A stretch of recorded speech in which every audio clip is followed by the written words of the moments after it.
Leemos para la lección, bienvenido, bienvenida. Confía en Dios, no en tus recursos. Leyendo de Primera de Crónicas 21, 1 al 14. Queremos ver el contexto de este capítulo. Entonces, Primera de Crónicas 21, 1 al 14 es donde David censa al pueblo. Pero la historia de David comienza en Crónicas, en Primera de Crónicas del capítulo 11. Dice: el ungimiento en Hebrón, la captura de Jerusalén, nómina de los guerreros de David. Se trae el arca desde Kiriat Jearim, la casa y la familia de David. La victoria de David sobre los filisteos. Se trae el arca a Jerusalén.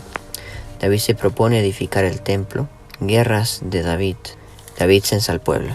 Preparativos de David para el reinado de Salomón. Preguntas. La captura de Jerusalén. ¿Qué sucedió con la captura de Jerusalén? Y entonces entramos al capítulo 21, 1 al 30. Y leemos entonces este capítulo. Bueno, es 1 al 14 aquí, la lección. Satanás se levantó. Voy a leerlo de aquí, del comentario bíblico. Es Primera de Crónica, capítulo 21. Y nos dice: pero Satanás se levantó contra Israel e incitó a David a que hiciese censo de Israel. Y dijo David a Joab y a los príncipes del pueblo: id a hacer censo de Israel desde Beerseba hasta Dan, e informadme sobre el número de ellos para que yo lo sepa. Y dijo Joab: añade Jehová a su pueblo 100 veces más, rey, señor mío, ¿no son todos estos siervos de mi señor? ¿Para qué procura mi señor esto, que será para pecado a Israel? Le avisó. Mas la orden del rey pudo más que Joab. Salió por tanto Joab, recorrió todo Israel y volvió a Jerusalén y dio la cuenta del número del pueblo a David. Y había en todo Israel 1.100.000 que sacaban espada, y de Judá 470.000 hombres que sacaban espada. Entre estos no fueron contados los levitas ni los hijos de Benjamín, porque la orden del rey era abominable a Joab. Asimismo esto desagradó a Dios e hirió a Israel. Entonces dijo David a Dios: he pecado gravemente al hacer esto, te ruego que quite la iniquidad de tu siervo, porque he hecho muy locamente. Y habló Jehová a Gad, vidente de David, diciendo: ve y habla a David y dile: así ha dicho Jehová, 3 cosas te propongo, escoge de ellas una que yo haga contigo.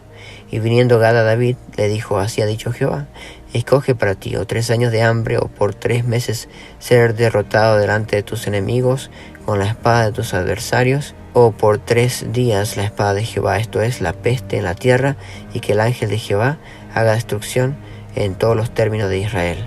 Mira pues que responderé al que me ha enviado. Entonces David dijo a Gad: estoy en grande angustia, ruego que yo caiga en la mano de Jehová, porque sus misericordias son muchas en extremo, pero que no caiga en manos de hombres. Así Jehová envió una peste en Israel, y murieron de Israel 70.000 hombres.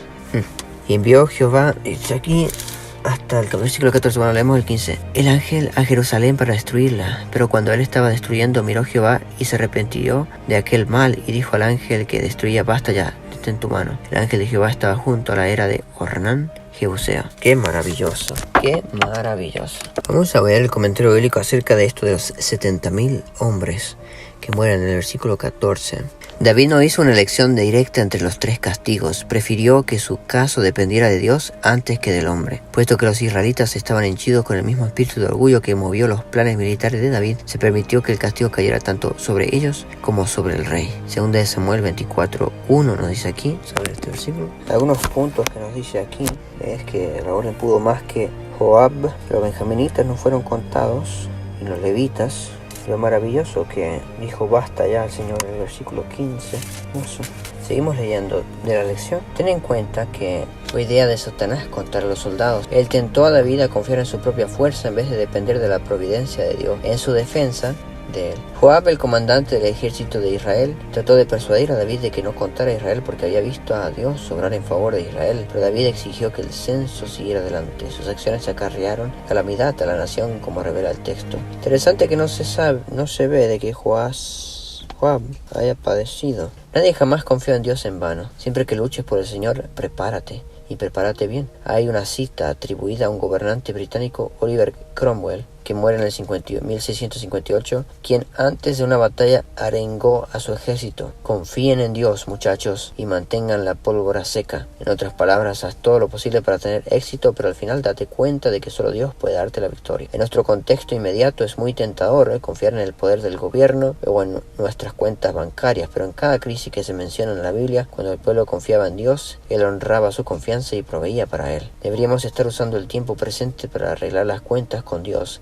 saldar deudas y ser generosos con lo que recibimos. En palabras de la antigua canción evangélica, si alguna vez necesitamos al Señor antes, obviamente lo necesitamos ahora. Aunque en inglés dice "We really need him now". Pregunta: ¿cómo logramos el equilibrio correcto entre hacer lo posible, por ejemplo, para tener seguridad financiera y al mismo tiempo confiar en el Señor en todo? Bueno, la oración es la llave. Si nosotros, como Josafat, respondemos diciendo "no sé cómo hacer", a pesar de tener un ejército detrás, vamos a contar con la ayuda del Señor, porque Él se había preparado bien y ningún soldado tuvo que morir. ¡Qué maravilloso! ¿Qué habrá sido para ellos? ¡Wow! Entonces vimos a David cometiendo este grave error.